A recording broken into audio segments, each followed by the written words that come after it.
say the pledge with us?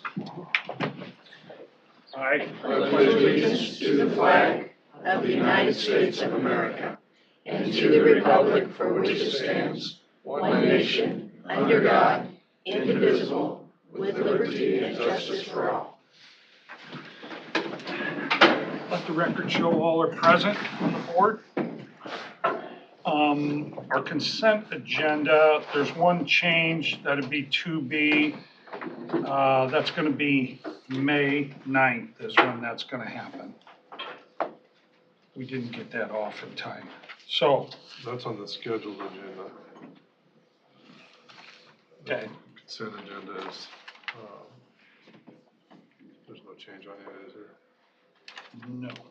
Just 2B on the scheduled agenda? Yep. Okay. Okay. Everybody look it over. Any? Make a motion for the consent agenda. Okay. Second. Motion and a second.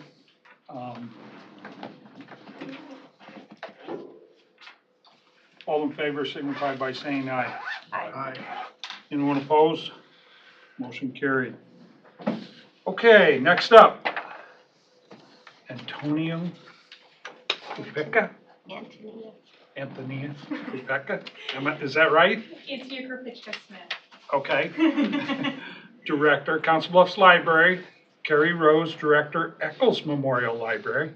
Serena Riceguard, Director, and Sabrina Lewis, Avoca Public Library. And Margot Mattis, Director, Walnut Public Library. Discussion and or decision to approve and sign proclamation designating the week of April 23rd to the 29th, 2003 as National Library Week. Yes, well, thank you. We have representation from all of the libraries in the county, and it is National Library Week. The theme is There's More to the Story, which is fitting considering our discussion last night about everything more than books that our libraries provide to our county residents. And we would just appreciate that recognition of National Library Week by the supervisors. Okay. Okay. Ladies, got anything to say? Yes? Yes. I've served the Avoca Public Library as director for the past 15 years. And I'm happy to announce that I'm retiring at the end of May. And two of my other staff, part-time staff, are retiring also. So we're having a big changeover in Avoca. So we are transitioning to new people, and we're hoping that we know that things are going to continue on just as they have been great in Avoca. So I want to introduce our new director, Sabrina Lewis, who's been a member of our community for the past 3 years and worked at the school and been involved with our historical society and our Avoca Main Street volunteer group, which the librarians in Avoca try to really support that group. They're right next door in the courthouse, and they do the farmers market in front of the library every Wednesday all summer. And it's a great volunteer group for economic development for the city of Avoca. So I just want to say thank you for all the support over the past 15 years that I've been here. And I'm going to have more free time to do the stuff that I want to do, like maybe run for county supervisor. Yeah. Come on, get up It here. opens all kinds of new opportunity, right? So anyway, thank you for your support. Thanks for your time. Thank you. Thanks for all your efforts in there. Yep, thank you. Welcome aboard. Thanks. Yeah, hope things Don't go let our good. names confuse you. The Serena switch might be. Good. And I know I still have it on my to-do list from our February 1st meeting that we're going to get together and reevaluate how the checkout process works, and we can make it work for all of you better. So Absolutely, yeah. Good. Okay, anybody motion to approve Yeah. National Library Week? I'll make that motion. I'll second that. Okay. Are you going to read the proclamation then or not? Yeah. Is there a formal proclamation? Yes, there is right in here.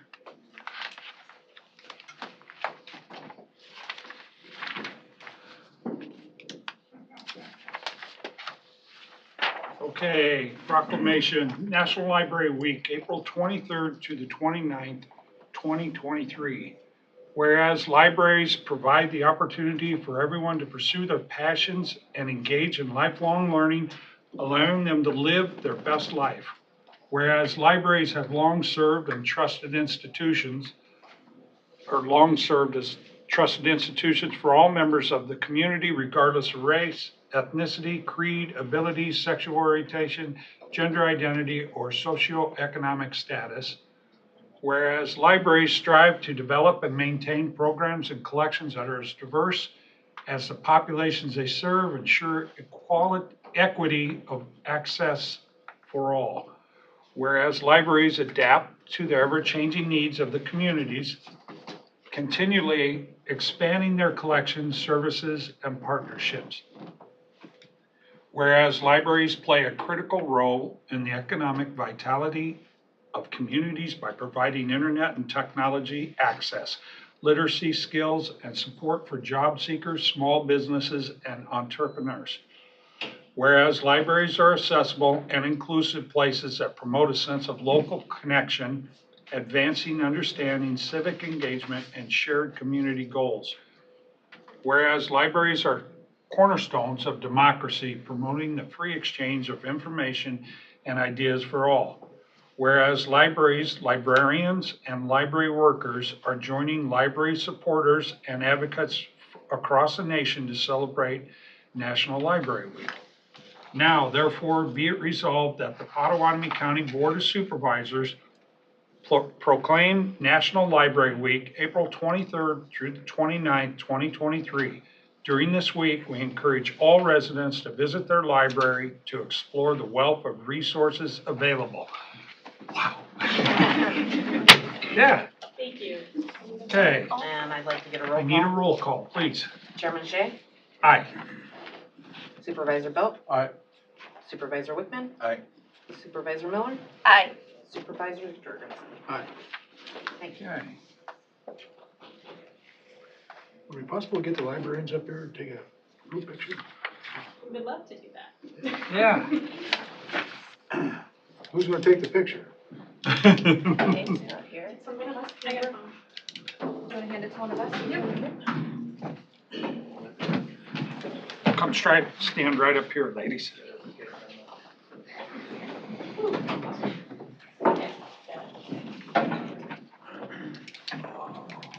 You guys busy over there? We sure are, getting ready for summer. Yeah, good. Harry, are you getting enough prizes for summer reading? Yes, we are. We're doing great.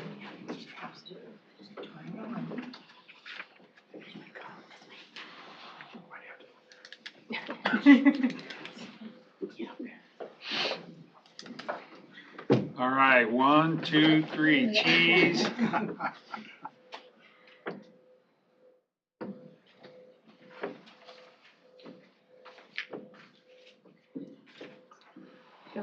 Thanks, everybody. Thanks. Thanks for all you do. Thank you guys. Congratulations. Enjoy retirement. Bye.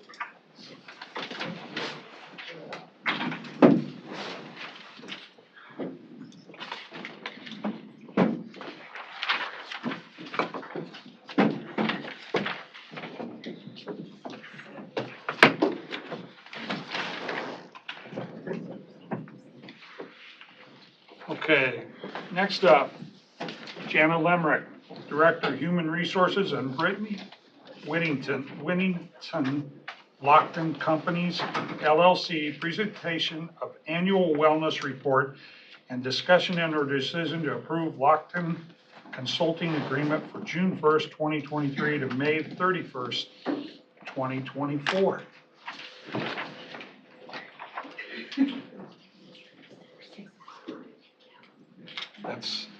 We struck that. Oh, I didn't hear that. Oh, Yeah, Jenna, would you set that down? Thank you very That's- much.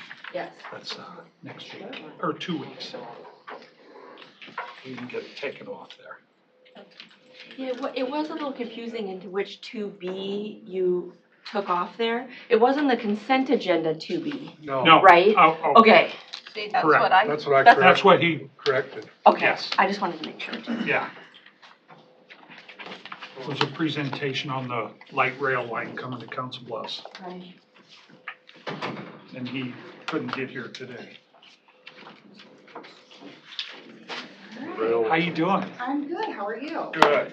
So I'm Brittany Whittington, and we've been doing the wellness program for Clark County, I think, for 7-ish years, somewhere right around there. Seems like longer and not as long, but I'm happy to be here, so thanks for having me. This year, we had 204 total participants who completed all parts of the requirements for the wellness program. That includes the Know Your Number assessment online, which is that questionnaire that asks them, any conditions that they might have, how they sleep, things like that. And 59% of those were females, 41 were males, so pretty close to pretty even. And last year we had 215 people, so there was a little bit of a drop, but not a huge one. For the overall number of people who signed into the wellness portal to start that process, there were 249.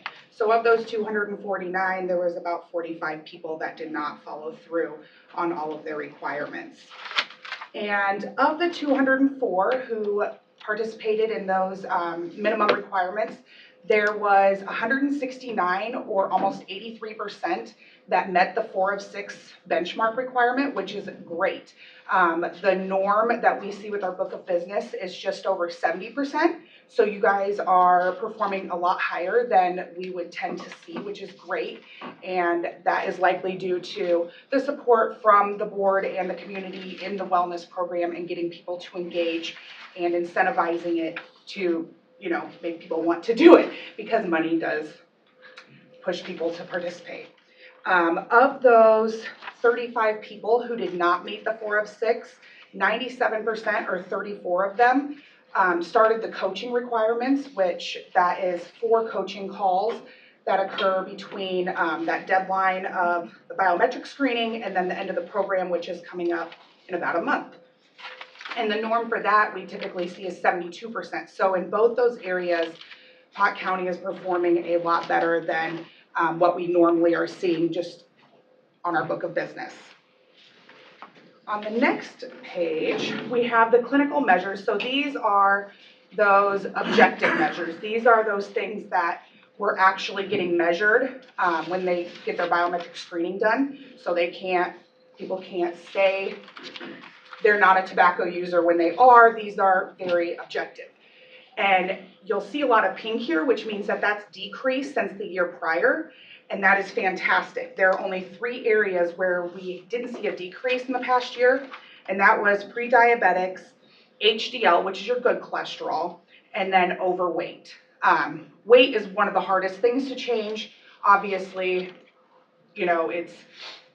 it's one of those things that can affect everything else. It can affect your blood pressure, it can affect your risk of diabetes, it can affect your lipids, everything like that. But as you try to lose weight, you may not see a huge decrease in your risk of your overweight and your obesity, but you will still see a decrease in your lipids, blood pressure, things like that before anything else.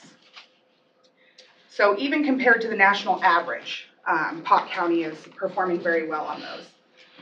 On the next slide, we have the self-reported conditions. So these are those subjective things where people may say, well, I was diagnosed with hyperlipidemia years ago, but it's controlled now and I don't take medication.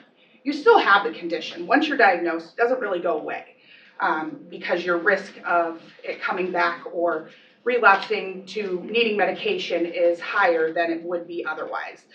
But you'll see here, we still see a lot of pink, which is that decrease from the year prior. The only areas that we did not see a decrease was in hyperlipidemia, which is high cholesterol, or being a current smoker. Any questions on those first 3 slides?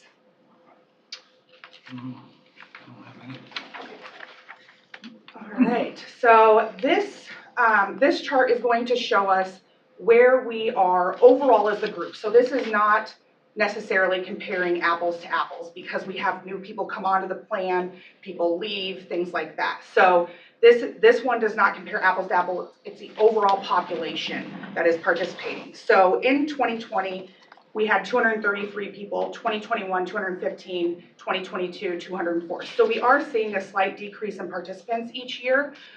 We are hoping to get that engagement back up. I know Jana and Heather and I have had discussions about small changes to try and get that engagement and provide different resources that will make people want to participate more or draw their eye to the program. In this current year that we're looking at, the 2022 screening year, the only places that I see where we really need to put some focus is that BMI, because it really hasn't changed much over these 3 years. And then the waist for women. For women to lose weight, it's a lot harder. It's just how it is. Believe me, my husband doesn't agree either, but it is.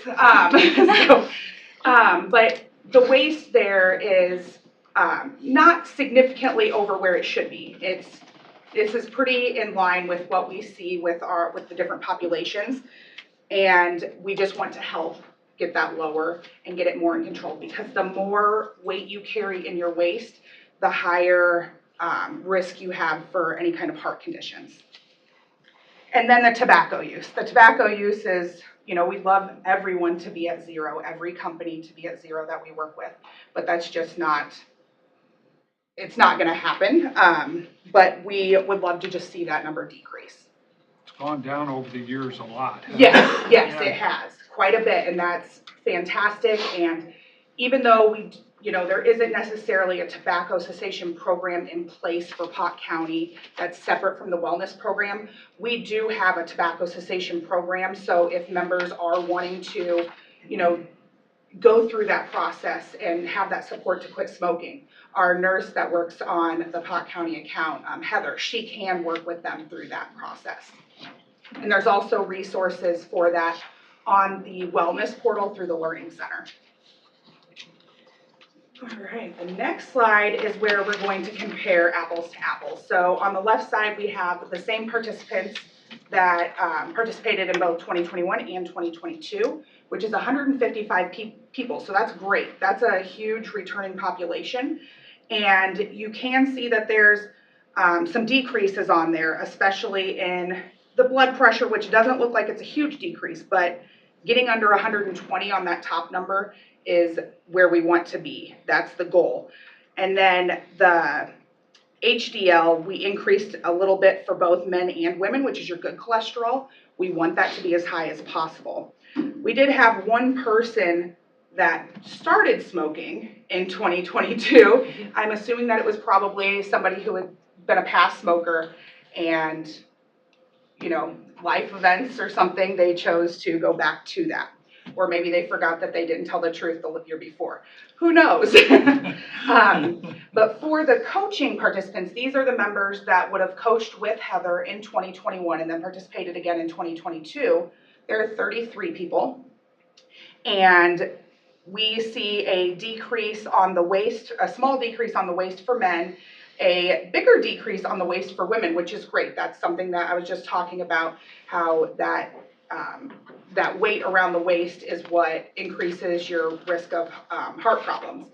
And then we see a decrease, pretty significant decrease on blood pressure, both the top number and the bottom number. And then the triglycerides decreased quite a bit. In 2021, the average for these members was over 171, and we want to see it under 150. That's the goal. And we are down now to just below 154, which is a huge decrease. Any questions on those numbers? All right, the next slide, the Know Your Number health risk assessment. I'm not going to go super deep on this. It's more just for visualizing where we are for that risk. So what the reporting does is it pulls together all of the screening metrics and the information that members are entering when doing that health risk assessment and assigns a risk score based on an algorithm that is way beyond my understanding. And the lower the number, the lower your risk. So 40 and below is where we want to see these numbers, this risk, and that means it's normal or optimal. You'll see that a large portion of the population is right there in that above normal or that borderline high, which is pretty typical to see that. And the national average risk score is 66, while for Pot County, it's 63. So you are a little bit under that national average, which is great. That means your risk is a little bit lower. Any questions on that? All right. On the health risk factors, so this breaks down each of those different risk factors that we're looking at for metabolic syndrome. The first one is weight and body mass index, so your BMI. There are lots of thoughts on whether BMI is something that should continue to be used. Unfortunately, there's not really another method that we can use that doctors are going to measure without a need or some kind of high fee. So this is what we go with. We use this in conjunction with your waist circumference. So somebody who may have a higher BMI, but their waist circumference is where they're supposed to be, maybe they just carry their weight differently, and that's okay. Some people are just not going to fit within that box that they try to put it in. So for Pot County, we only have 15% of the population that falls into the normal category. Most are in that overweight and obese, which is pretty typical. But over on the right, you'll see that we have about 28.9% that are contemplating making changes to their weight, 31.8% who are actually preparing to make a change, and just under 23% that are in the action of trying to make that change. So they're eating healthier, going to the gym, things like that. Next slide, we look at weight loss incentives and physical activity. So the recommended physical exercise is 150 minutes per week of moderate exercise and 75 minutes per week of vigorous exercise.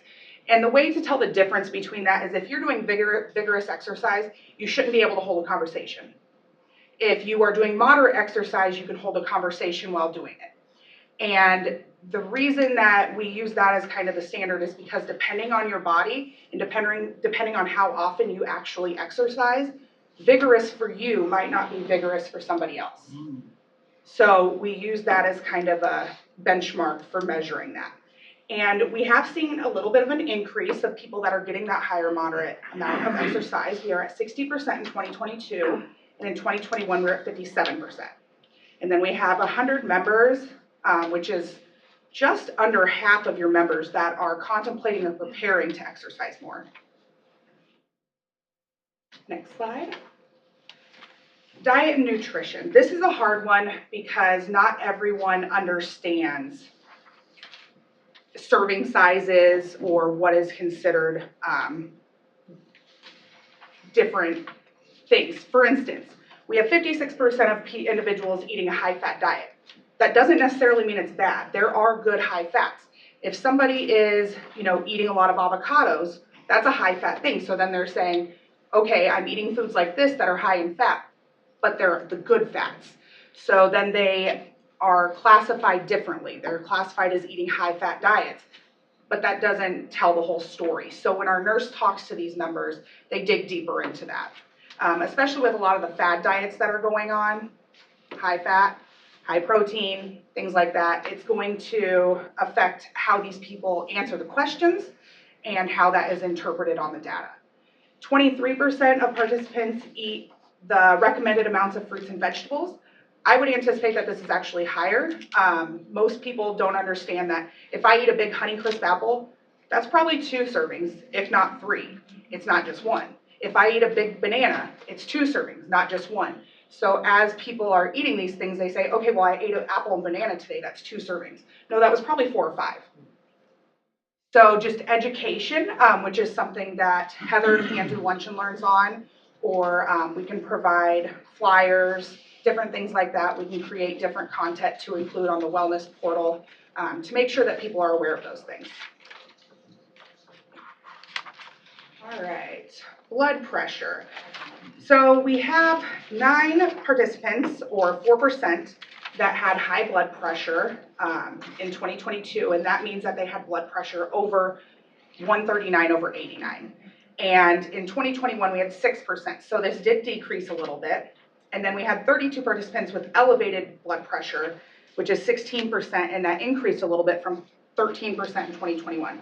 This is actually a move from high to moderate, so they're starting to get this under control. That's a good thing. As long as we're not seeing that high blood pressure increase significantly along with the moderate increasing, then we're moving in the right direction. And we would hope that this direction will continue this year. Next slide. Got tobacco use. So this year we had 9 employees, or 4.4%, that admitted to using tobacco.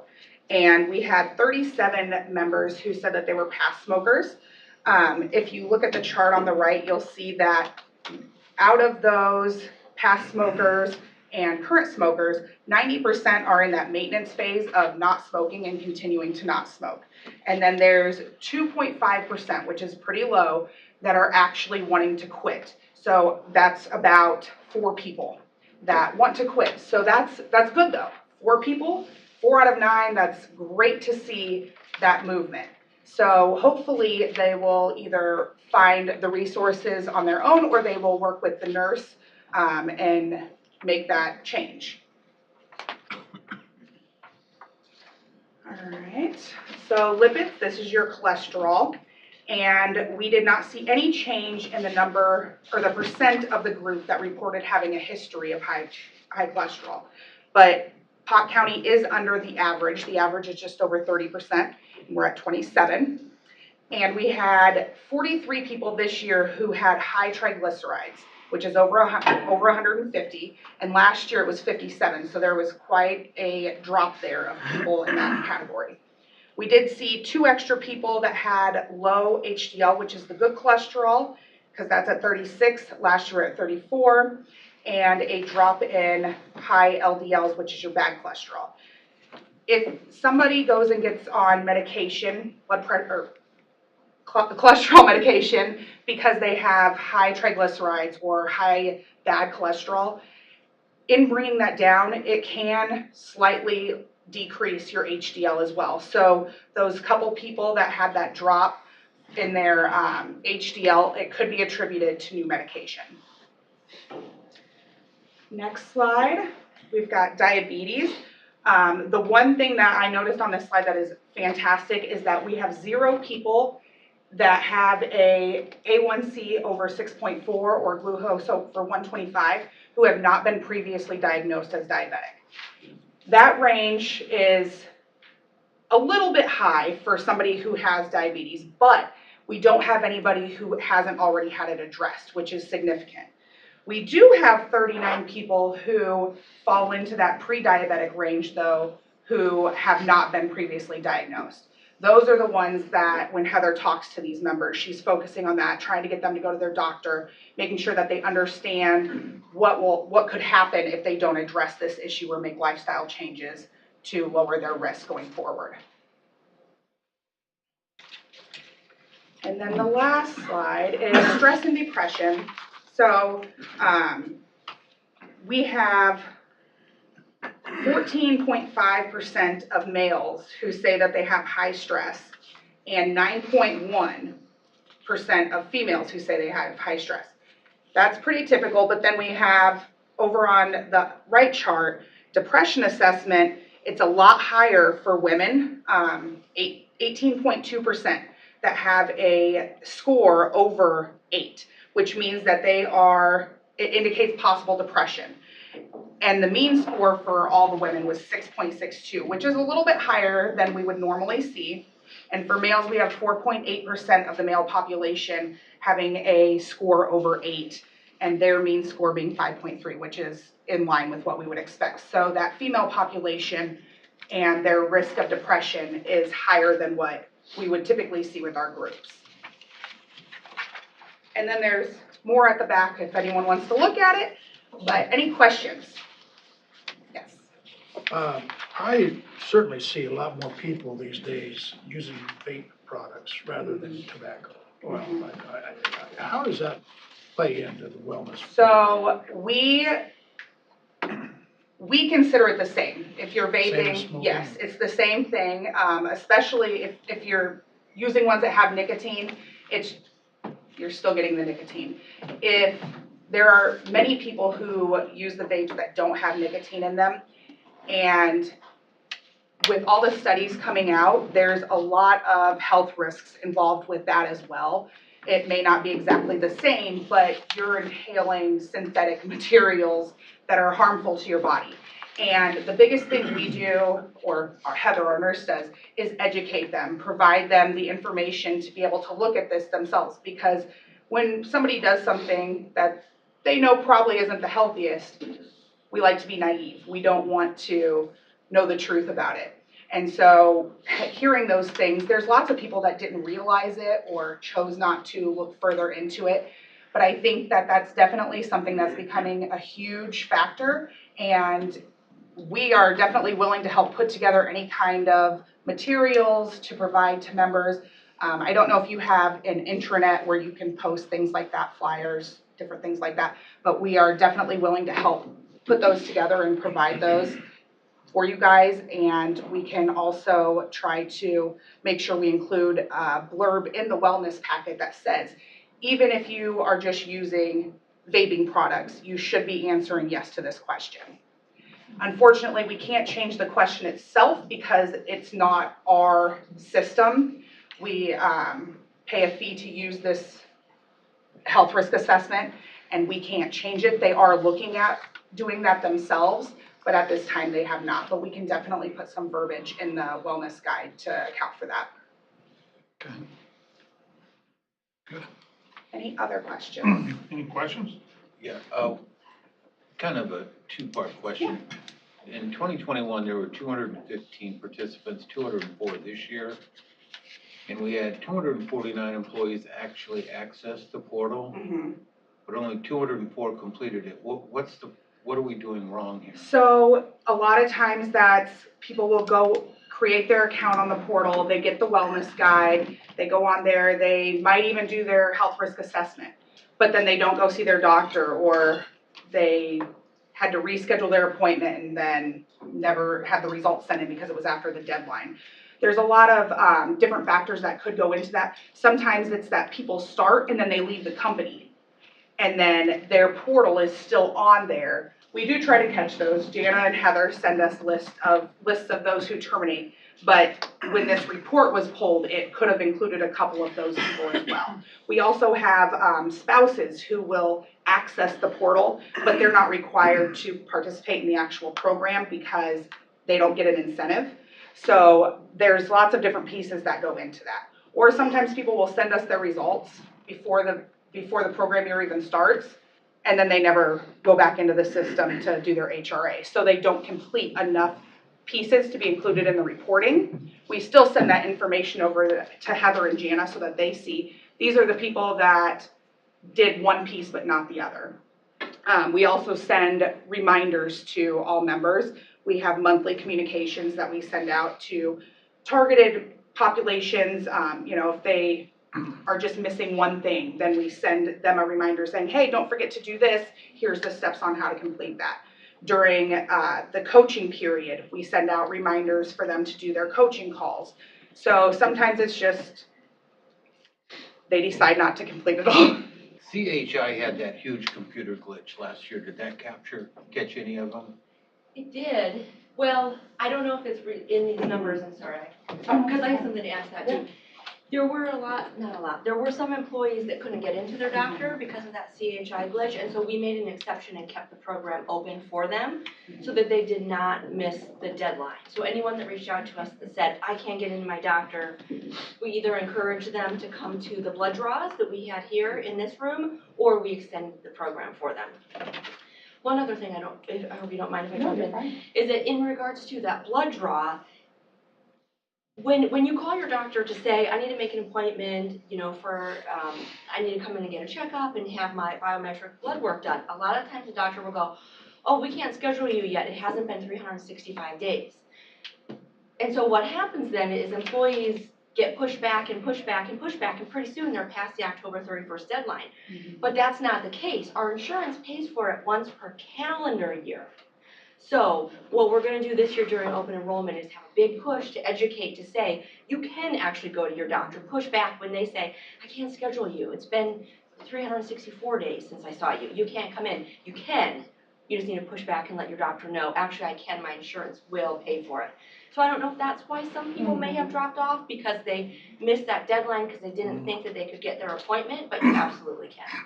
And we have quite a few members that will reach out to us saying, hey, my doctor said I can't get this done because it hasn't been a full year yet. And every year I think we go back and verify with Jana and Heather, because we don't have access to your health plan, just to ensure that that's not the case. You guys are still on a calendar year. And we let them know, realistically, you could go to the doctor in December and turn around and get the same physical done in January. You're fine as long as it wasn't in the same calendar year. So we do let them know that. And I would say, in regards to the CHI issue, I would say there was maybe about 10 people that affected, that sent results into us after the deadline, who were either went to the doctor before the deadline but couldn't get their results because the systems were down, or had to wait to go see their doctor until after that glitch was taken care of. But we took care of those. Yes. Okay. Yep, they are included in here, and we just extended the deadline for them and took care of all their results. And we stayed in communication with them to let them know when we received the results, and tried to make sure that they didn't worry too much that they were gonna miss out. Thank you so much. Any other questions? Thank you. Thank you for your presentation. Yeah, no problem. Yeah, We just need a vote then on the locked-in contract. Correct. We appreciate their help and guidance in all this. I really don't think that we could do the wellness program without them. The contract is exactly the same as last year. They didn't increase their rates at all, so I think it's an easy yes. I'll move that for you. okay, got a motion? Second. Okay.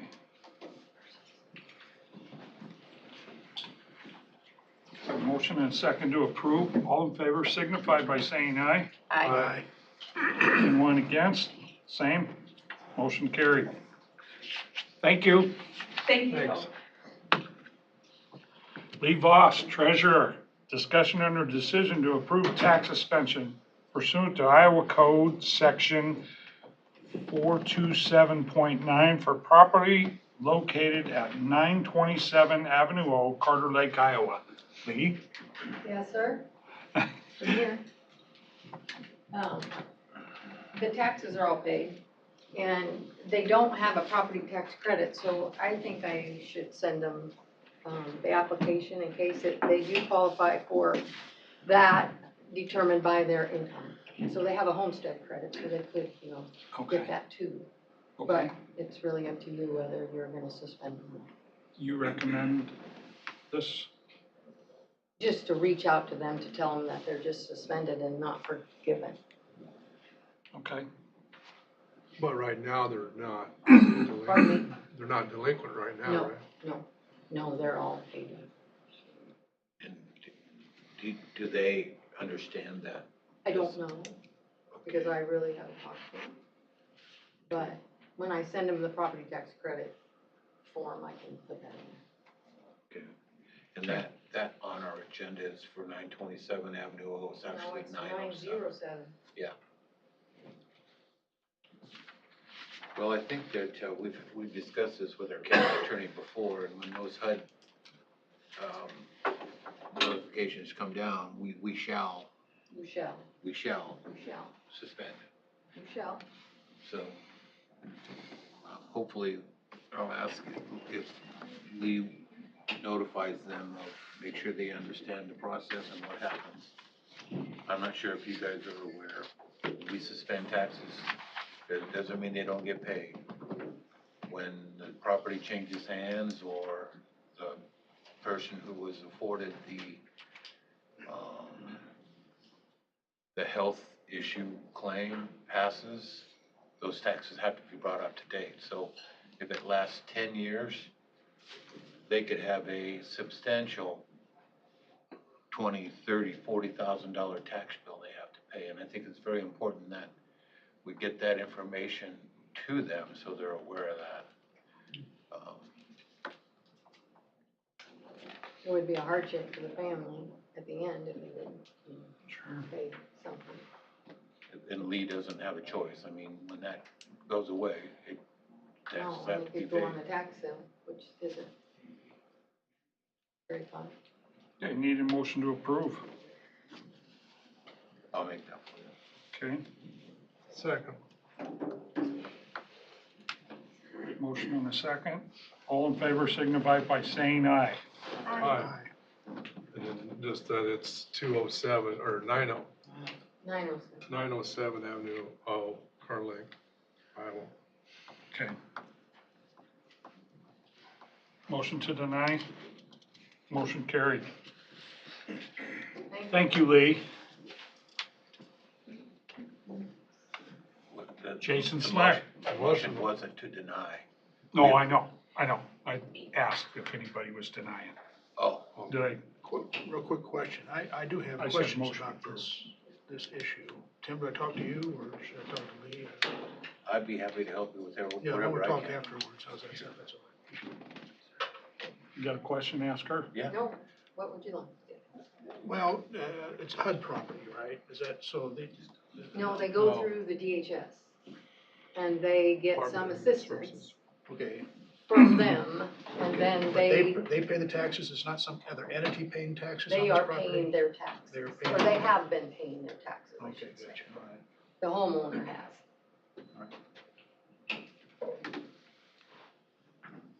That it? For right now. Thank you, Lee. We can't suspend yours if that's quite your question. If you could suspend them, they'd be mine. Jason Slack, Director of Buildings and Grounds, discussion and/or decision on change order number 006, rerouting sanitary sewer. Jason, you're up. Well, unfortunately, a couple weeks ago, Mecco Henny ran into a slight problem underground when they were trying to tie in the sanitary sewer. They couldn't get past some of the Mid-American Energy electrical infrastructure that's buried there underground. So they're proposing to reroute the sanitary sewer line along the south side of the building to tie in out there kind of in front of the East Court Security Sally Court Garage. The cost for this change order is $23,140. And yeah, that's just to get it tore up and an extra 100+ feet of sanitary sewer pipe and stuff.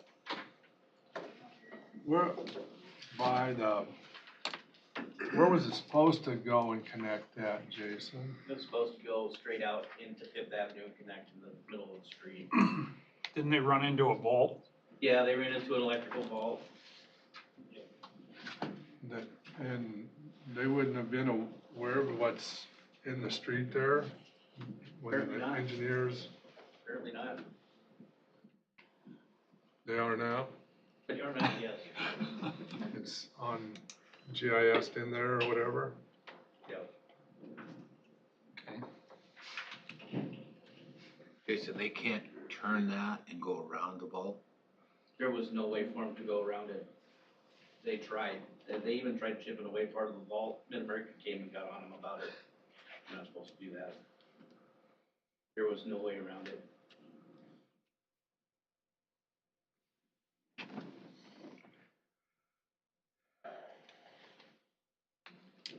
Well, we need to get the sewage out of the building, right? Yes, we did. Is that your recommendation to approve that, Jason? I'll make that motion. Is that in our,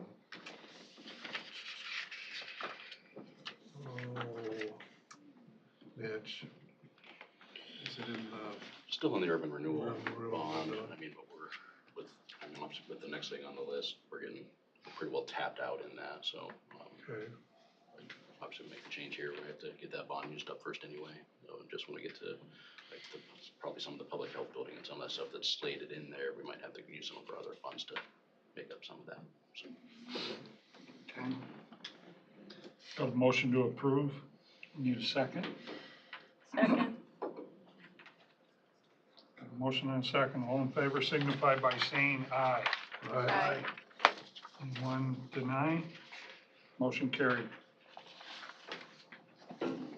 Okay, next up, Jason, to award the courthouse parking lot reconstruction project contract with Miko Henny in the amount of $816,582.90. We only had the one bid, right, Jason? Yep, that's all we got was one bid. When did that close, Jason? It closed last Thursday, I believe, How long did you have it open? 2 weeks. God, I just, How many people took out? I know they were expecting 4, I know they, I thought they were telling me that they were expecting 4 bids. was our timeline too tight? What? It was for Bluffs Paving. Bluffs Paving wanted to bid it, but they weren't able to get to the job until August, so they didn't bid it because Okay. of our timeline that we're on. And our timeline is May, right? Our timeline is to get started on it as soon as we're done with the courthouse addition project.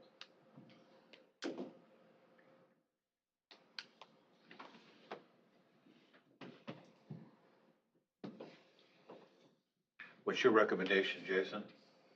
I recommend we go with the Mecco Henny bid. I'll move that. Okay. Okay. That's gonna be was that part of the, Yeah, it's still in there. We'll still keep using that. You know, I think if we'd estimated that part around 500,000, so I mean, we're eating into it pretty good. Like I said, we have plenty of buffer with knowing that the public health building hasn't quite got started yet, so we'll have to find those other funds there since it's using this, but we need to get that bond spent anyway, so. engineer's estimate was a little less than that. Well, we made some changes too in the entrance and the. The HVAC was way more expensive than we anticipated too. We could drop those. The board ordered to move forward with. I know they did. I just,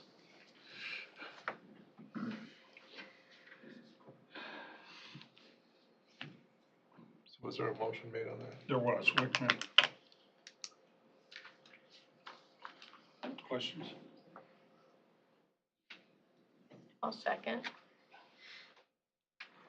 A motion and a second to approve. All in favor signify by saying aye. Aye. Aye. Anyone against? Motion carried. You know, disappointed? Is that a category?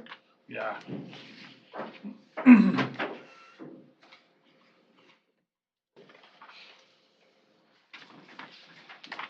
Okay. John Rasmussen, Thanks, Jason. Thank you. thanks a lot. Ben, Jason, thanks. Thank you. John Rasmussen, engineer, discussion and or decision to approve and authorize the board to sign resolution number 24/2023 entitled Resolution for Project FMC078, (207 55-78), awarding OMG Midwest LLC. Yes, so this project's led through the DOT. This is L66 from Tamarack Road to the north there through town to reconstruct the curb and gutter and the pavement in that section. We came in pretty high. Been cutting projects the last couple of years now, trying to figure out inflation, and still not there yet, but our estimate was about $500,000. It came in at 3/4, so we're, Ouch. I think a lot of the materials we use for estimating haven't quite caught up with the averages haven't caught up with the market maybe, I don't know. Okay. The time of year hasn't helped us either, I guess. Do you know how many bids there were for that? There were 3 bids on it, and that's kind of what we expected. We had 3 contractors in the area that pretty much bid all the asphalt. Does the DOT require a resolution for that, John? The resolutions allow me to sign the contract on your behalf. They changed the paperless system, and you have all these criteria to get through to actually sign the contract, and that's proved to be kind of difficult to get boards through that statewide. So they allow us to do a resolution which lets me approve the contract on your behalf. So this is the part between Minden and the L55, you said? So it runs from Tamarack by the church there, north, about 4,000 feet. So it's going through the city of Minden too? Yes, towards interstate. Is it your recommendation to approve this, John? I'm I'm not super happy with it being over, but on a, $250,000 here is much better than being 3 or 4 million off on a bigger project, so, yeah, I recommend it. I'll move that for you. What would it, would there any, looking at if it would have been paved, hard surface then? This is a paved road, so we're gonna remove the asphalt overlay over concrete and take it all the way down to the dirt and bring it back to an All asphalt asphalt? surface. Yeah, What's that difference look like right now? between the asphalt and concrete. Yeah. We didn't bid alternatives. It hasn't been competitive. We are letting a section of concrete in Hancock here in a month or so, so we'll see those numbers pretty soon. Okay, On a motion to approve? second. Okay, in a second. Dixie, will Roll you call? do a roll call? Chairman Shay, Yes. Supervisor Belt, Aye. Whitman. Aye. Miller, Aye. Jorgensen. Aye. Motion carried. Thanks, John. Thanks, Tina. John, just real quick, I've asked you before about the difference between asphalt and concrete. Concrete is longer lasting, costs more, asphalt costs less initially, but needs replaced more so.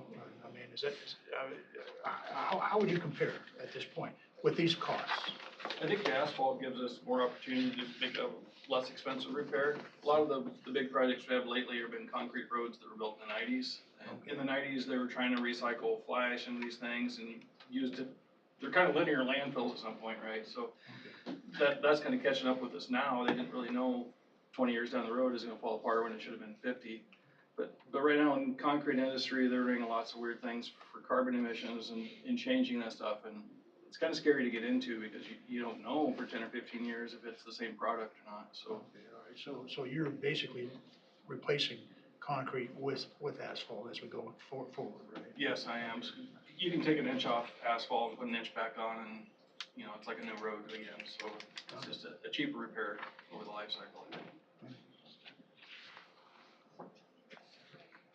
Okay, good. All right, it says Melvin Hauser, Auditor, Matt Wyatt, Director, Planning and Development. Discussion and or decision on new Class C retail liquor license for Sneckloth Properties LLC DBA The Acres Venue. And this is at 21264 Homestead Avenue. Matt. Yes, so the alcohol permits come into the county through the auditor's office. They get dispersed out to the county sheriff, to the county treasurer, and they come to our office for review and comments. Our portion of it is to review to ensure that it has the proper zoning on it and whether or not there has been any septic violations on the property. So when I received this alcohol application, it was marked a new one. Pulled up the property, saw that it was in the A4 district, it's off the gravel road, and that current zoning does not allow for this activity on that property. I did reach out to the property owner, Kimberly Snickoff, and spoke with her, gave her the rezoning application. It was at one time part of the old Cow Patties property.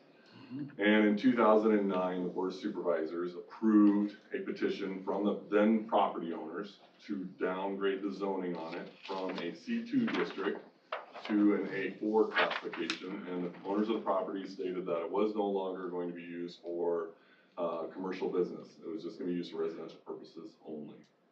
So the Board of Supervisors approved that. Since that time, it has just been in that A4 zoning district piece of it. I hadn't heard of the project until we got the application for the alcohol permit on that. And went through a couple of different things. I think the property owners do have some options laid out in front of them on a way to move forward. But at this time, recommendation from our office is to deny this permit based on the fact that it does not align with the zoning for that property. Matt, why would they step it down from commercial? Would it be taxes? I assume it was for the taxes. I was pretty fresh to the county at that time, but That would be my guess on it, was that they didn't want to be Okay. taxed at that higher rate. All right. This property, the gal was here and spoke to us, was it last week? Is that her?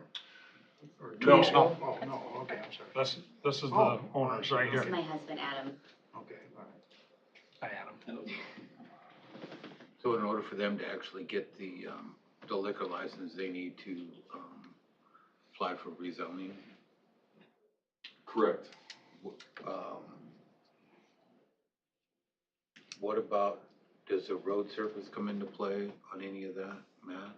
For rezoning, the road surface would come into play on that. The options that I gave to them, was just that. I said, I sent them up to the county engineer's office, talked to them about what it would take for potentially changing the road surface type on that road. And then,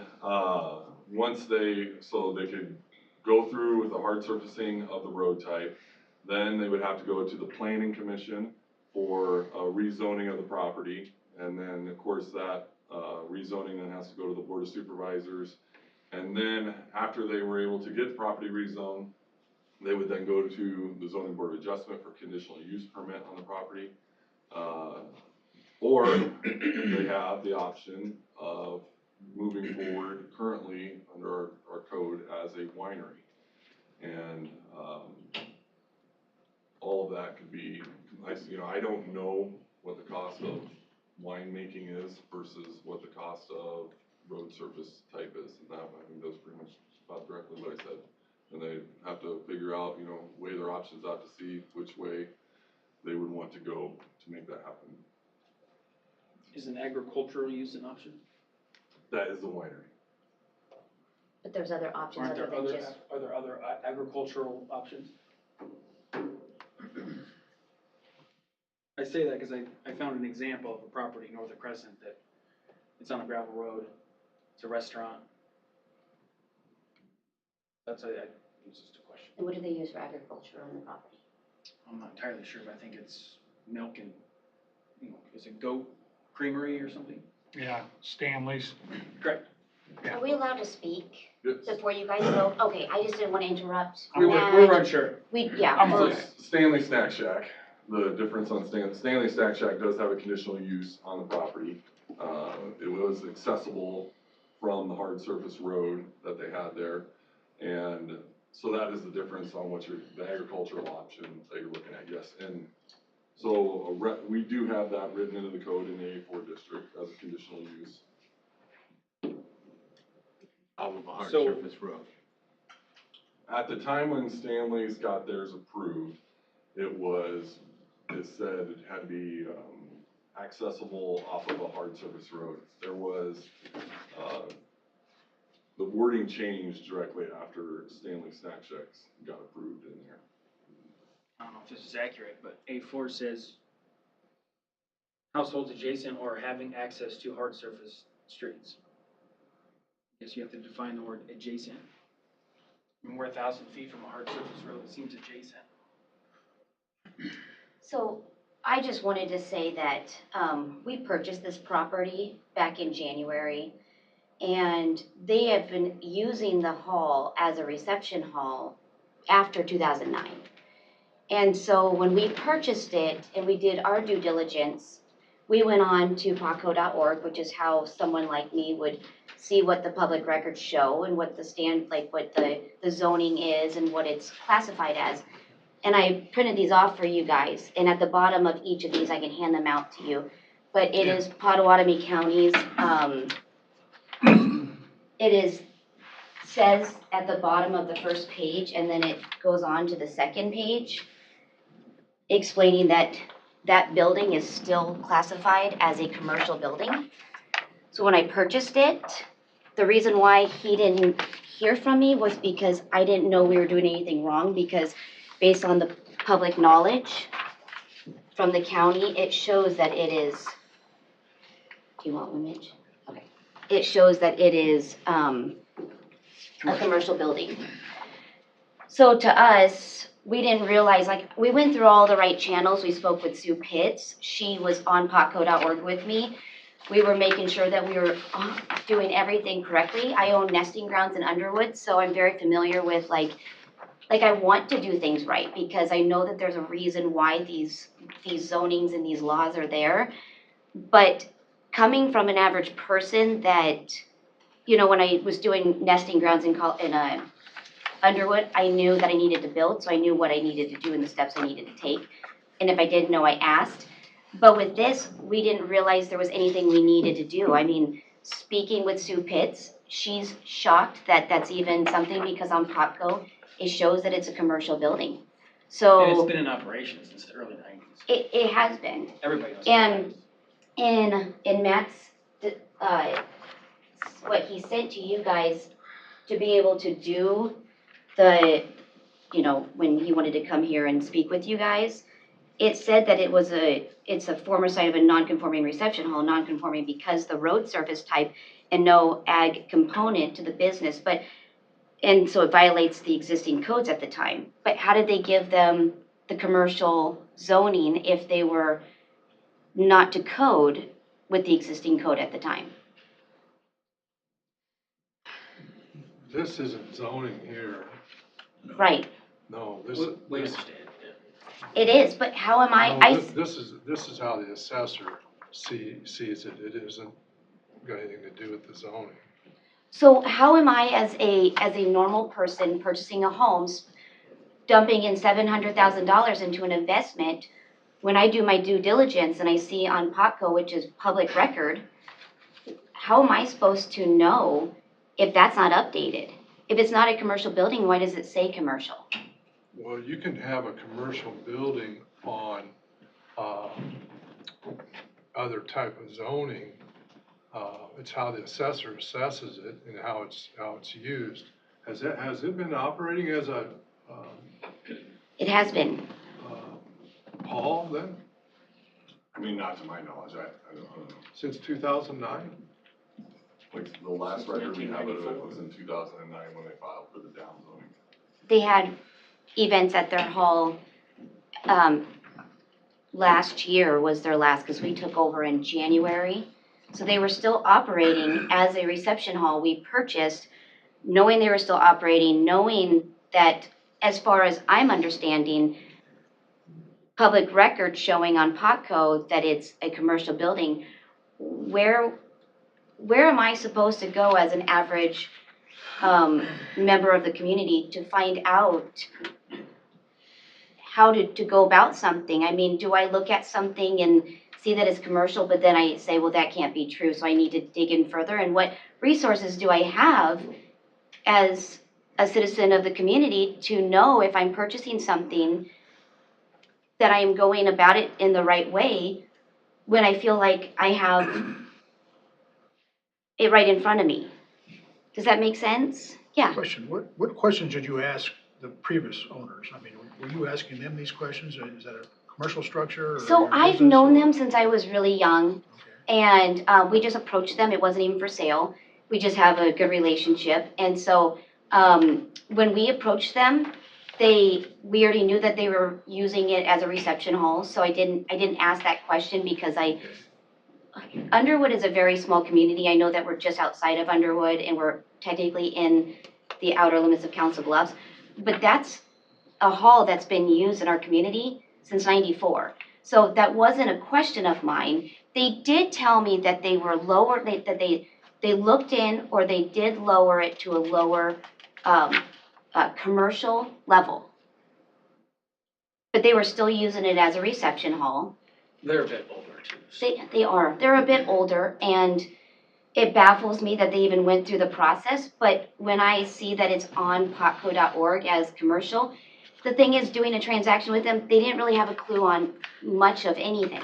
So I didn't really know for sure any of the stuff other than, and it wasn't even something that I even questioned because it's been a working hall since '94.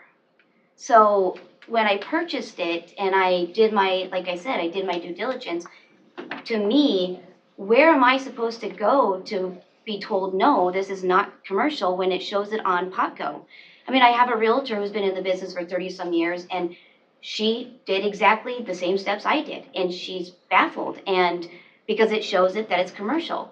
And then I spoke with Sue Pitts, who's been working with me to get my LLC set up, to help me with my liquor license. I in no way, I just want to be very clear, was trying to be shady whatsoever. I wasn't quiet at all about any of this. I've got a ribbon cutting on Thursday. I've been speaking to some of the ambassadors, and I've got about 30 of them coming.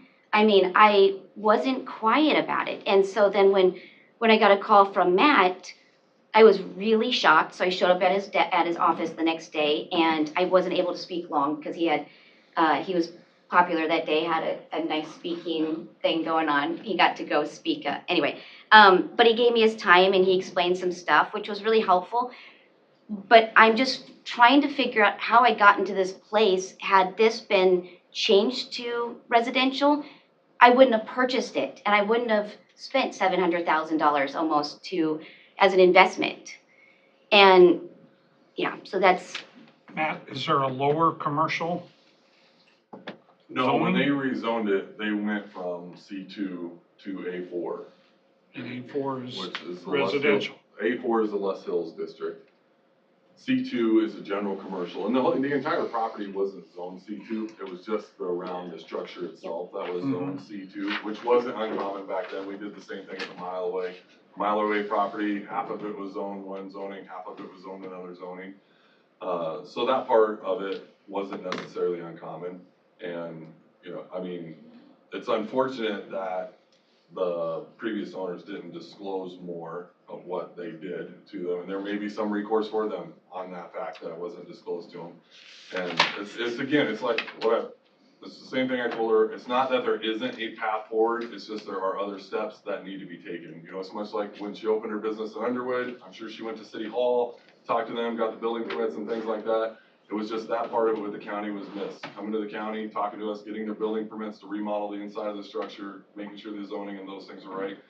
So now it's just a little bit of backtracking that has to be done before they're able to potentially move forward. Yes, but I want to explain. So if I go the winery route, first of all, I want to say I wouldn't have purchased this property had I not felt with the potco.org stating that it was commercial. I wouldn't have purchased it.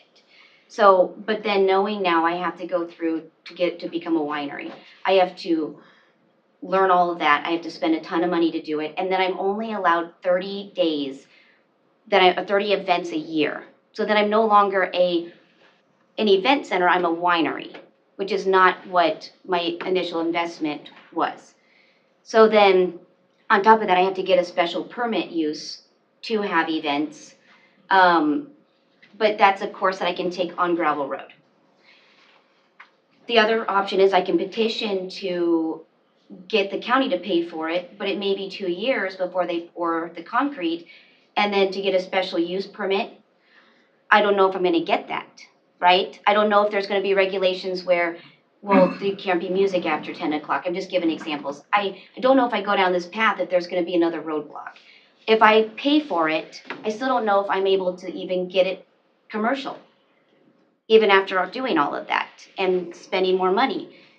It's just, go ahead. John, does it need to be paved or seal coated? I don't know what the requirements are in the zoning. Okay. Matt, do you have an idea? It could be seal coated. That has to be adopted into the Board of Supervisors' official bituminous roads, which are the ones that, the Board of Supervisors is basically saying we're not going to change the road surface site back to gravel, it will stay bituminous. I also want to point out that we're only 1,000 feet off of a seal-coated road currently. That's like, Do you have anything? well, I think the issue with the gravel road is the dust. The closest Right. house is over 600 feet away from that gravel road. So then I was wondering, can I do a dust control? And I was told no. So I'm trying to figure out stuff, but I'm a little frazzled in the sense that I have 4 children. I'm part of the community, and I wouldn't have spent almost $700,000 had I known. And I felt like I did everything that I was supposed to do. And moving forward, like, how do we also fix this so this doesn't happen again? Because that's a lot of money. I also have other businesses that I run that I can't afford to not open. Does it have a special use permit now? No. But they've been running events out of there? Again, not to my knowledge, I don't know. I can It get you- wasn't- We haven't received any complaints on it. So, I mean, that would be the only way, unless I was, invited to an event, I mean, it's, no. Right. And they're older, they don't have social media, but I could get you guys all proof of that. I know my business owner with Nesting Grounds is one of, oh, go ahead. Lee? I can vouch, driving by every night, every Saturday, every Sunday, that there's been events there. Okay. Graduations, wedding receptions. You know, last year, you see several cars, so you just assume. Correct. And I'm neutral, but I thought it was still a venue where they had receptions and I'm thinking a lot of the community was that way too. I've been to an event there. Yeah, and I did too. I mean, it's been 5 years ago, but. Right, but it was still. And you drove on gravel? And you, yeah. I washed my car after. I mean, I had no idea. Right. Didn't think of that. If it showed it on Potco that it was residential, I guarantee I wouldn't have purchased this property. Or I would have gone through the right steps and figured out how I needed to change it to commercial. I mean, in the assessor's defense a little bit, we came into this issue a few years back, and that is why, in bold red type on the assessor's page, it does say classes for assessment purposes only, not zoning. And that was the caveat that they gave us, that the assessors would do for us at the time. They said, what we will do is we'll put it in bold red type on the page so that people can better see that it's for classification of the property, not for zoning. But yeah, Sue Pitts, somebody, any of these organizations that she worked with, we sit on boards with them, we talk to them all the time, we attend monthly meetings. They should have referred her, they should have referred her on. But it still kind of circles it back. It doesn't necessarily make it okay to move forward with it because of this. We have to come back and take the proper steps to move forward with it before time. So I was just in Sue Pitts' office yesterday and I pointed out what I just learned. And we dug and her being in her role for the last 20 years still did not, she would have never saw this coming. She was just, might not as shocked as I was. The only reason that she's not here today is because she had a bigger meeting to go to. One of her small businesses is getting an award from Kim Reynolds today, so she really wanted to be here. But I don't know which route we're able to go in. I don't know if there is something where we can change the verbiage if it's under so many feet, because we are literally 1,000 feet off of a road. What would our next step be, Matt? I have no clue what to do here. She can, like I said, they can apply for the rezoning of the property back to the appropriate zoning district. And then, that goes to the planning commission, board of supervisors, and then apply for a conditional use permit. But I have to have I have to change the road from gravel to a hard surface. To be in conformance with our current land use plan, yes, that's. Let's go back to the shack. So you're saying that no one can do their instance anymore? Because the wording was changed? No, it's still available off a hard surface road. Okay. So they are on gravel. And they are a restaurant, so I mean. Yeah. It's differences. And they use they have an agricultural use, is that what it is? No, they have a conditional use. Conditional use, understood. Okay. She has several, so it's Sharon Omek up there. She has several conditional use permits with our office. She has a conditional use permit for temporary assemblages of large people when she does her goat yoga. She has the one for Stanley Snack Shack down there, that's a commercial activity. And then, I think there's one other one that she does. most of what she does have an ag component with it, with our honey tree creamery and. Is it on gravel or is it not? It is. It's on gravel, okay. Can you go back to the previous owner and get your money back for your No. property at some point? That's not Or, because they're culpable in this a little bit, I would say, along with your real estate agent, a little bit, I would say. Well, I don't disagree with you, but I think it comes back to the fact that it's been 14 years and it still shows that it's a commercial building. That's to me where someone, the average person, doesn't have access to anything deeper than what you guys allow us to see. And what you're allowing us to see as a person of the community before purchasing, that it is a commercial building. I'm just looking at your options. Yes, Yeah. absolutely. Okay, so getting your money back's not an option? No. Okay, so moving forward in some fashion is where you guys are headed for then, is that correct? Yes. Okay, question, Matt, I mean, you see what they are looking to do. Is it doable at some point down the road over time? You know, if they do the things that they need to do, I have no idea. Yeah, I believe they have those two different paths forward. Okay. It's really one path because the winery is not an option, because then we're only allowed 30 events a And year. that's not what you set up to do. No, Conditional use, 30 events a year, and if we're offering weddings, I don't know how it's gonna work. right. So our only option is we do have two, he's right. We can petition to have the county pay for it, or I can pay for it myself, which I can't afford. So I don't know if there is a route that we can go to where we can change the verbiage. I know that there was a reason why you guys want it off of gravel, but can there be something in the verbiage that says something that if houses are set back 600 feet or more, or if it's only 1,000 or less feet onto gravel?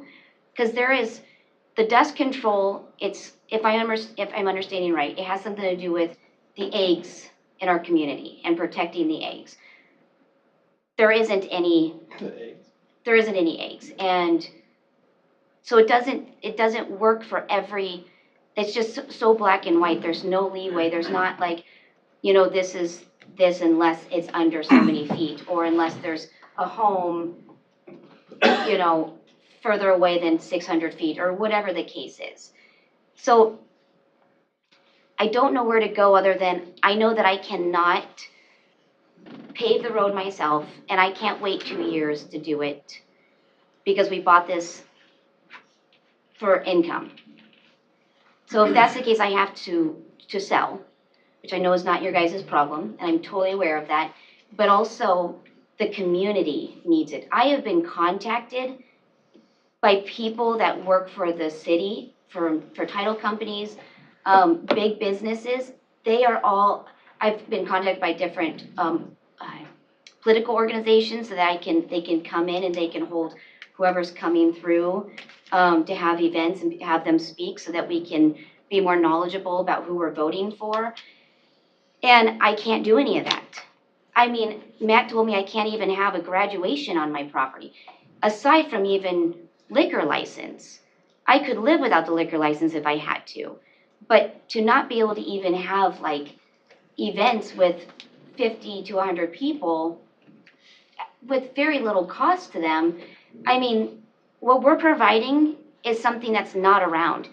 We're $2,000+ below anybody else because we want it to be a place that we're targeting our community.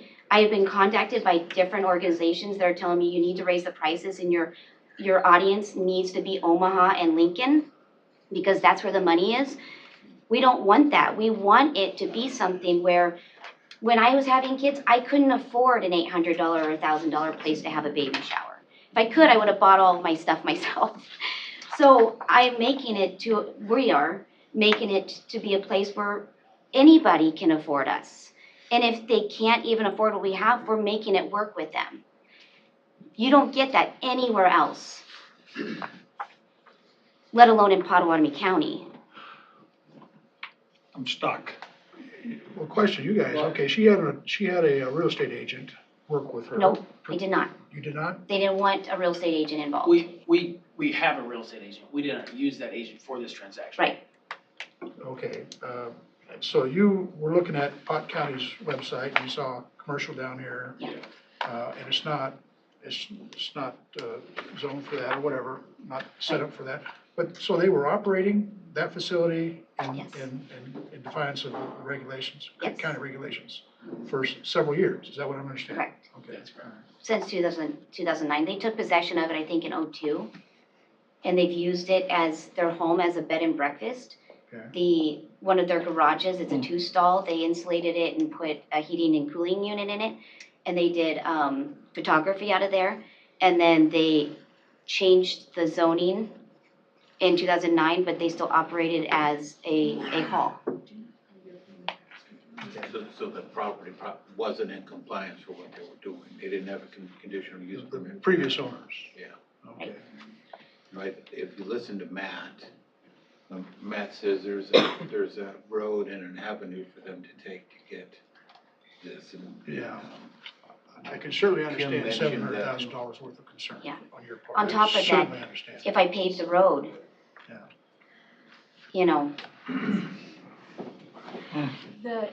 At least from, her and I spent a long time reading through the different codes and things, and there is nothing specific to like a venue or a wedding, it's at all. Like in There's- any of the codes and zoning laws that are in place, there's nothing, it says winery, and then like, it mentions weddings, but it's not, there's no actual classification or It's not specific. specific to what they're trying to do. And That's right. That's a very big point. So Pam, I believe I want to keep calling her Peggy, but I think it's Pam that works with you. She specifically told me there is nothing in the zoning at all for a reception hall. And there isn't. There isn't. That's where the conditional use permit comes into play.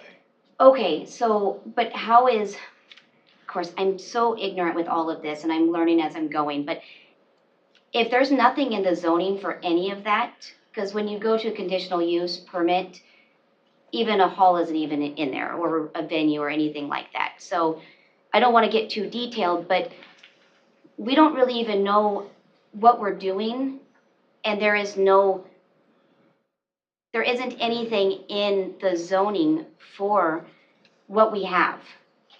So there are no regulations or rules or anything like that that says I have to be this to move forward. Okay, did you make any contact with Matt before you did any of this? Before I did what? Any of this? what's in Before it? you purchased the property? No, Put your money in it, No. decided to apply for it? no, and if I can explain why, is because when I did my due diligence, I found that what you guys allow me to see is that it is still a commercial property. We didn't know we needed to contact. The frustrating portion is, for me as a consumer and somebody in the community, it's been 14 years. Why would this not have been updated?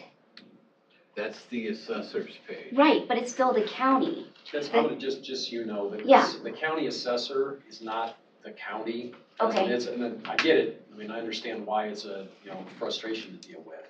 Pottawatomie County has pottawatomiecountyiowa.gov, that's the county. The county assessor is actually not a county department. They are, by state code, the Board of Supervisors has one vote to pick the assessor, all the mayors of the county have one vote, and all the school board members have Okay. one vote.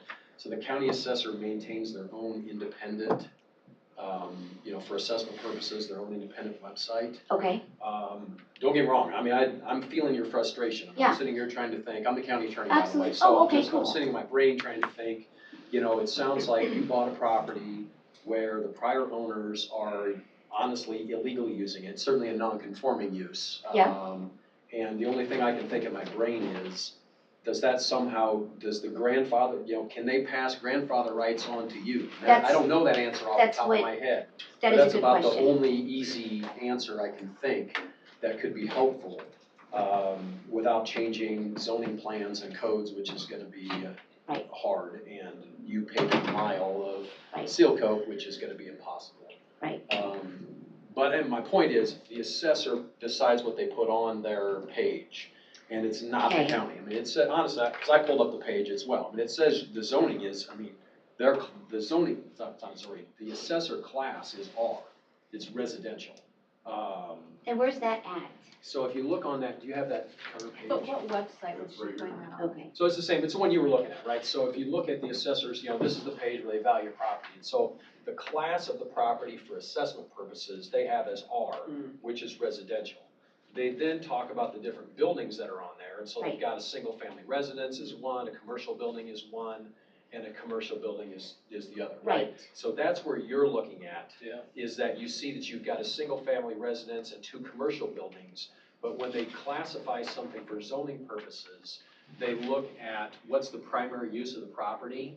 And so like right now, we're dealing with property tax assessment appeals, right? We're in that season because everybody just got the wonderful letter from the assessor's office, jacking property up, right? So several people are trying to get their residences converted to ag property, which is because it's much lower tax, right? And that doesn't really fly if you have a $500,000 house on 4 acres and you have a little pasture in the back and you say we're ag. The primary, right, the primary use is considered residential, even if it's in rural area. So the assessor is saying the primary use of this property, at least for the past several years, has been residential, because the main use is the house. I guess the main value would have been the house. Okay. It also sounds like it was sort of a not very well-kept secret that they're holding receptions and then graduation halls. I mean, I got a daughter getting married this summer, trust me, looking for halls has been a big part of my life for several months as well.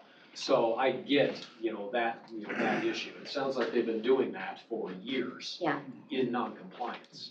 Yeah. So it's like, how can we, I don't want you to get screwed in this situation. Unfortunately, it sounds like it was like the Osmores that owned it before, just didn't really, normally I'd say, man, they didn't disclose that to you, but you also were doing a handshake friend deal, as well, where you're not having all the normal real estate disclosures that are going back and forth. You weren't buying a business, I mean, you're just really acquiring the property. And knowing the Osmores, they're not, they weren't like doing it shady. No, they're not trying to do shit, it's just. They also probably didn't realize they were doing anything wrong. Well, and I do want to point out, I understand the class R, but the majority of the property was residential. Sure. But 3.77 of it was not. It was zoned as commercial for a long time. And then in my defense, for it to show that it's still on here, I have a question. How long do they have? Because there's gotta be regulations to where, how long do they have to be able to alert the public or, make it a public? Here's gonna be my suggestion. I suggest you table this, for this meeting, because your only vote that's legal today is to deny it. I'd like to look into it. Okay. And I don't mind, we can talk, I'd love that. outside, and I'd like to try to help find a solution. I'm not saying I will, but, I feel like right now, I think it's a vote you don't wanna take, and I don't think you wanna hear, so I would recommend you just table it for a week Matt? and give me a chance to research it a bit. Real big question. Do you suggest they get a lawyer and maybe find some way to get back, make restitution with the former owner? I don't know that I'd go that direction yet. My solution is, let's make a solution, everybody's happy. If we can find that solution, let's go that route first. Yep. Then the who's mad at who, have that fight later. I will not have that fight. Let's avoid that. Yes. That won't happen. To Yeah. me, they did what they did, and you guys don't know the Osmores, I'm sure, but Dale and Joy are really wonderful people. They wouldn't have had bad intentions when they did it, and changing it. When I worked with them, they didn't have a clue about anything. So everything we did. They were the original ones that lowered it from Yes. commercial back to Yes. residential. And I can't speak for. I feel they didn't disclose. Okay. I'm I have not a a hard time lawyer. believing that just because I and know I- them so well. Well, you might be right, but. I agree with Matt. Well, I'm saying, I would they say- clearly didn't tell you, but I don't know if they knew they needed to. So Exactly. that's the other, That's exactly that's, right. that's the issue, Okay. So that's a side issue. We're here, you bought the Right. property. You wanna use it for something I think most people would be in favor of, but Absolutely. it's gotta be done the right way. Right, So- and we want to do things the right way. We are here so that we can just discuss this and figure out, and I didn't even know when I came if you guys were the right people to bounce ideas off of, because you guys all have your own roles, and I don't know everything. I looked up a little bit of what you guys do, but I just came in hopes that maybe we could chat. But I love the idea of tabling it and try to figure out what to do. I don't need a motion for that, do We didn't So take it. I have both of Matt, your names I and appreciate your addresses. suggestions. Yeah, That help? Can I get your name, please? Rose. Oh, yeah. You Just know, as and I name think- Rose. I think I just everybody on have- the board have would this like written to out see for the if record. there's a What's way your we last can name? help them. We have to Johnson, be and I very have careful four too, written down. because Okay, thank you. we're not gonna Precedents. allow bars on gravel roads all across the county. Absolutely. If Pres- zoning needs to be precedents. changed, some things need to happen. Well, I mean, the before other that. issue is we just get ourselves sued by other property owners for violating our own zoning codes. That's, I'm saying, that's the struggle for us. Honestly, is- I have an attorney, and that is something that I am suggested to do just based on the public stuff. Again, I don't want to fight. I want to have all of you guys out at my hall at some point, whether it's for a birthday party and you guys are the ones planning it, or if you guys are just coming out. I don't want there to be any bad blood with anything moving forward. And we are really easy people to work with.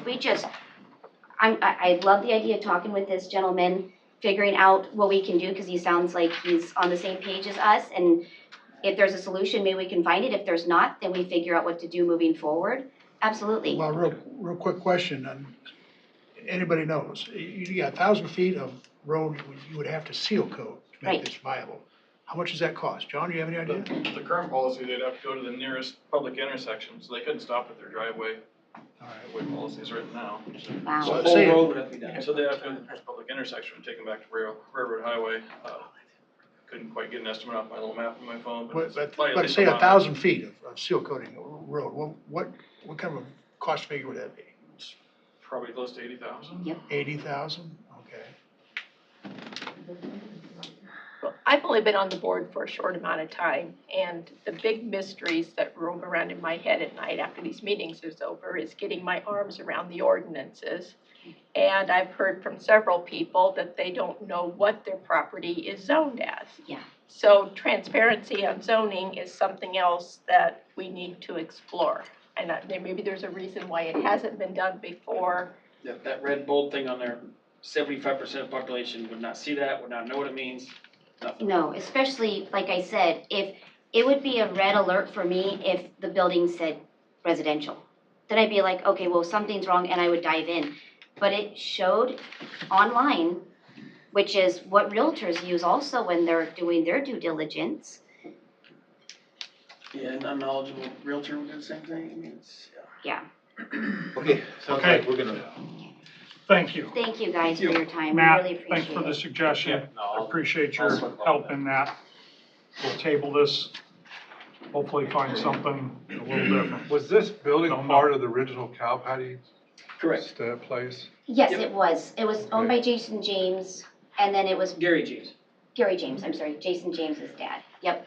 And then there was a gentleman that came in and saw all that they did, said, can I put a building on your property? We can use it as a concession stand. We can set up Christmas lights and charge for it, and that's where the commercial came into play. But then Patty changed it to a reception hall.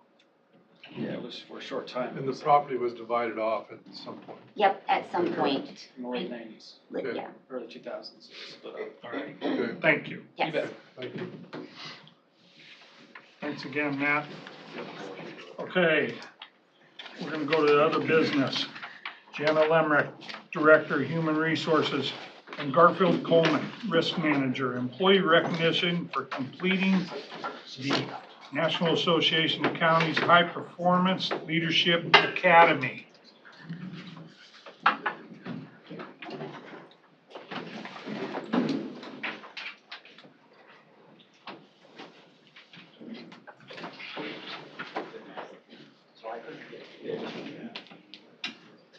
Thanks for coming in.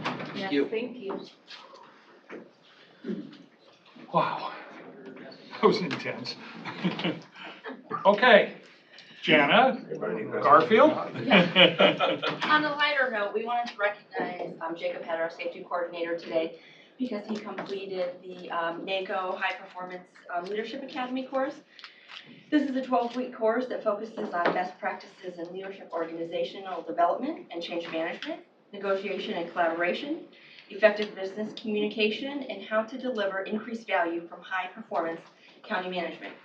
This program equips our frontline county government professionals with practical leadership skills to deliver results for the county and our citizens. This is the course that Matt had came and presented. A couple of us had taken it, and Jake was the next cohort to take it. It takes some time to take this course, and it really does provide, I think, a return on investment to our citizens by having our employees take this course. Yeah, and I just want to say that when I first hired Jake and I seen some of the leadership traits that he had in it, so when I look at one of these charts that I put in Jake's office, and I talk about some of the clear and concise of things that he does, and I talk about he look at the big picture, and I can just go on and on with some of these attributes that Jake, as a leader, as a person in his community, and the things that he does. So this is a valuable asset to the county. So. Congratulations, Jake. Jake, yeah. Real quick, I'm grateful for the leadership that's in our department, and I'm very thankful that the Board of Supervisors empowers fantastic department heads to generate or create leaders under their subordinates. So thank you very much to the Board of Supervisors. Thank you very much to Janet and Garfield. Much appreciated. It was a fantastic course. Thanks for what you do.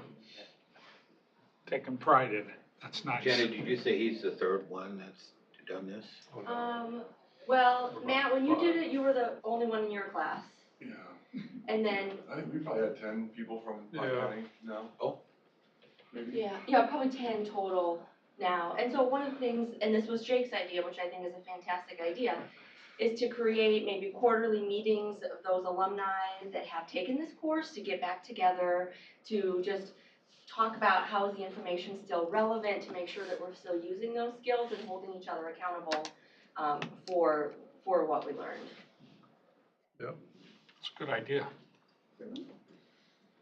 Spread Awesome. it throughout the county. I know taking that class is not child labor, so I appreciate your efforts. Thanks, Jake. Thanks, Jake. Congratulations. Whoa. You gonna frame that in his office? That's right. Good job. You need a photo? Well, it would have, if we would have been, we had Craig in here, that would have been good. Get a photo. Thank you, Jake. Let's have Craig take a picture like in our office or something. Okay, will you just remind me? Okay. Okay, moving on. Jana Limerick, Director of Human Resources. Discussion and or decision to approve and authorize board to sign Local 2364, American Federation of State, County, and Municipal Employees, the AFSCME, Courthouse Employees Wage Reopener Agreement, effective July 1st, 23 through June 30th, 2024. Yes, so with the courthouse employees union contract, we had a 3-year contract, but agreed to reopen it for wages every year, and so that's what you have here for the fiscal year that you just read. It's a 3.5% wage increase for those employees, and then we will reopen the contract again for wages this winter, which is gonna be right around the corner if you think about it. We'll reopen it again for that next year, right? And then that contract would be finished. But for this year, it's a 3.5% wage increase. Okay. And that's already been agreed upon. Correct. Okay. Yep, that's been in your budget, yes. Motion to approve. Second. Okay.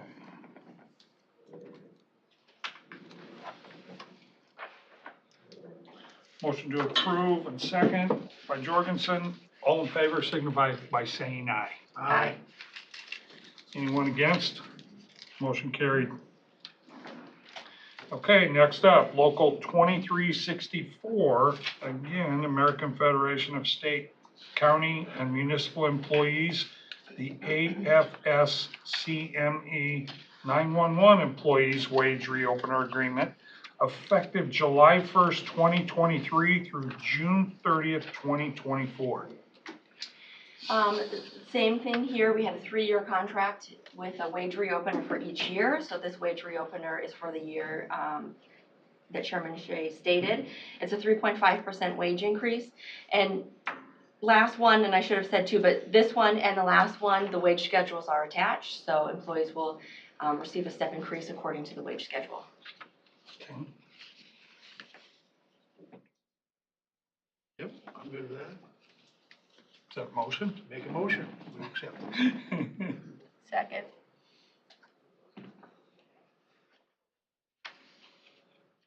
Got a motion and a second. All in favor signify by saying aye. Aye.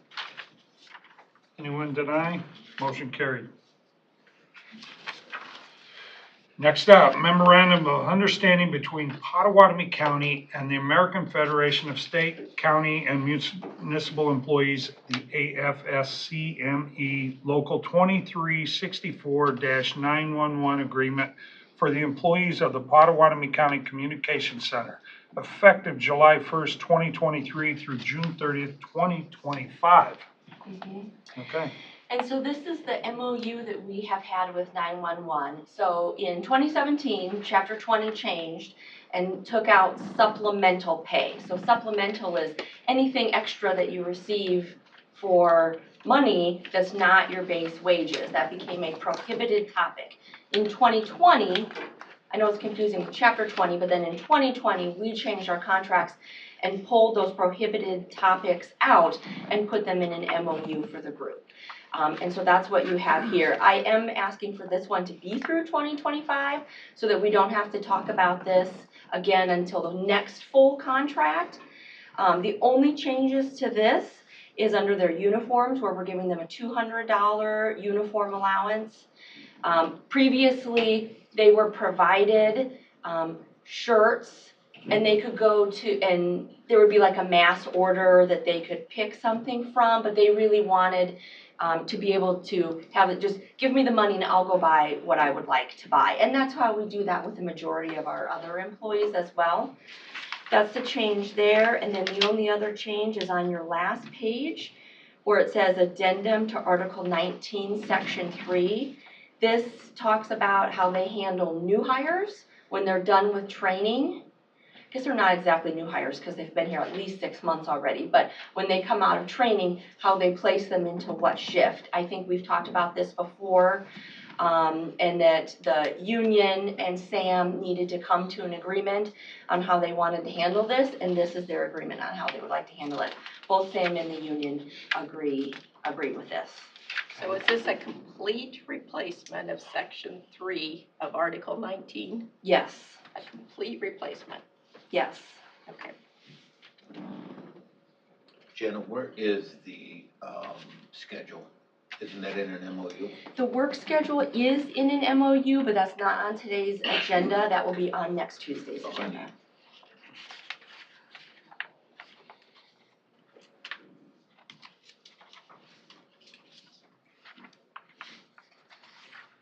Motion to approve. I'll second. Motion to approve second. All in favor signify by saying aye. Aye. Anyone against? Motion carried.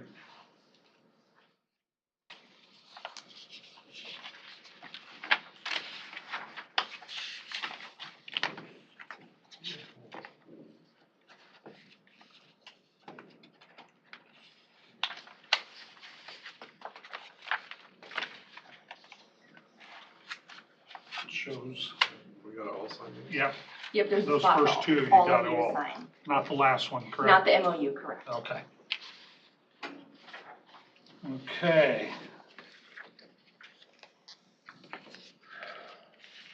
Another one, let's see, Local 2364, American Federation of State, County, and Municipal Employees, AFSCME Road Employees Wage Reopener Agreement effective July 1st, 23 through June 30th, 25. Correct. So with the roads, we had a 3-year agreement to reopen it for wages each year. But through our negotiations this year, we were able to negotiate for the next 2 years so that we don't have to reopen theirs. Their pay scale and ranges have been changed and adjusted. They'll be receiving a minimum of a 5.5% pay increase. So what we'll do is take a look at that new step and grade, where do they fit in there without going under, and then they'll be placed in there. And then for year 2, which will be effective July 1st, 2023, they'll receive a step increase, but what we talked about during negotiations is that the range will be moved by 3% as well. Motion to approve. I'll second. All in favor signify by saying aye. Aye. Aye. Anyone against? Motion carried. Okay, general drivers, helpers, local 554 affiliate of International Brotherhood of Teamsters Detention Office. Union contract effective July 1st, 2023 through June 30th, 2024. This is our detention officers' union contract, and their entire contract was open this year, not just a wage reopener. We are having this contract for only 1 year. It's not a multi-year contract, in the hopes that we have a better fiscal year next year. The changes to this, I'll call out specifically the changes. On page 32, Article 17 is their wages. Wages will be paid according to the wage schedule that is attached. Through negotiating, we created a tiered pay structure for them and met a couple of their requests. They wanted a few of the steps taken off. It's 3% between steps. And in last year, we raised their pay scale to $25. And what that did is we held employees at their current step. By keeping them at their current step, they still received a 7.65% pay increase last year. But they really wanted those steps to more match their years of service. And so this tiered wage scale accomplishes that. Those in 0 to 1 year are getting this, 1 to 2 years are getting this, so on and so forth. We had offered them a 3.5 for everyone, but they chose this tiered schedule. And so that's what you have here. Okay, and then the next change is on page 38. And that simply is saying that when they have a new hire, the union will work with the trainers to offer an opportunity for the union to come in and talk about the union with the new hires. And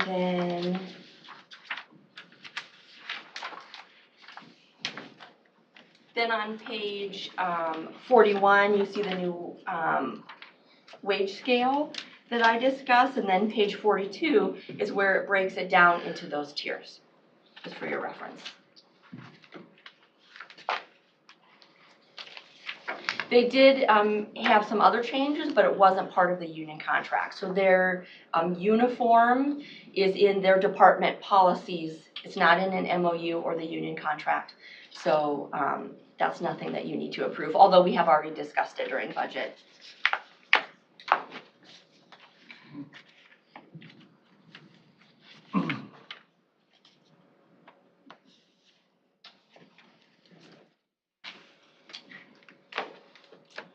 Motion to approve. Motion to approve.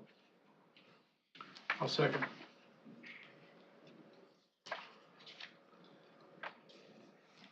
Motion and a second. All in favor signify by saying aye. Aye. Anyone against? Same motion. Motion carried. Thank you, Janet. Thank you. Jan, I got a quick question. Just Yes. to kind of summarize, I mean, this is, for Susan and I, this is our first year, all this budget process. Yeah. Very challenging. Yes. Now it's done. How do you look at this? I mean, what would you say, successful? I would say it was successful. It was a hard budget year, and we discussed that with the unions. Mitch and I, when we sit down with them, say, well, it's a hard budget year, and they say, well, you said that last year. You're right, we did, because last year was a hard budget year too. But we have really good conversations with them, and I think understand where strategically they'd like to be. So each time, if we could get closer to that, that would be great. But I would say it was a successful year. We made some changes to some of the step-in grades for some of them, which I think are happy. They're all ratified. The unions ratified all of these contracts. We still have yet to receive the deputies, which will be coming, but these ones did ratify, and they ratified fairly quickly. So I would say it was a success. Okay, so give and take on both sides. Yes. Was a helper. Mm-hmm. Good. Okay. Thank you, Jana. Thank you. Garfield, thank you. Appreciate what you're doing. Yes. Okay. Next up's our committee appointments, the meetings we went to. Jeff? Yes. Yeah. VA, I was at the VA, my first time there. You know, Airport Authority, the Airport Authority is a good governing board. I really have a lot of respect for those people. They know how to run things, and they're looking for the future. They're looking towards the future. And again, it's just a pleasure to see how they operate for me, so. Did you do a check giveaway? A what? Check? Oh, yes. Check to Walnut, Iowa, City Hall, and check to Trainer, Iowa, City Hall. Both communities have new City Hall facilities that they're going to be moving into. It's great. They needed the help, and they really appreciate it. Yeah. Yep. So, and you were there at the Walnut. Yeah. Okay. And I did check presentations in Carson and Macedonia. Thank you, Mitch. I attended the WIDA meeting last night. We've got some work to do. I attended the Iowa West Racing Association and the IRGC meeting last week, and it was pretty status quo. Gambling is down, and they're all Already? dealing with that, yes. I went to the East Pot County Soil and Water Conservation meeting, and we were talking about the carbon pipelines, and I've got a list of their talking points, and I'm meeting with Summit this afternoon, so we can take some of those concerns and see if we can get some facts to go along with them. And I think that was it. I was out of town last Monday, but then the board, then they had a state auditor exit meeting, and the audit went really good for the county. There was just a few little things they suggested, went really good. And then I went to Crescent to present a check. And then Hancock, McClellan, and Walnut. And then Avoca, Neola, and Underwood. And then the Ski Hills had a little get-together after Saturday afternoon. And then actually Saturday morning, I went to the legislative coffee. So, Scott? I got a map of this week, so that's about it. I don't have Actually, much I'm else. meeting with Susan this afternoon on that, and I was at WIDA last night also. So I'll be at the Carmen Summit Solutions Pipeline meeting. Tim? No comment. Okay. Let's see, got to receive file, public comments. You got anything? Yep. Dixie has the list. Yes. So we have Jan Pellet, Yep. 141 West Broadway. Jan, I'm sorry. That's okay, my mom's name is Jan. Okay, I got to read this first, please. Oh, yep. The board will now allow up to 30 minutes for comments from the public. The board will call speakers to the board or to the podium in the order in which they have signed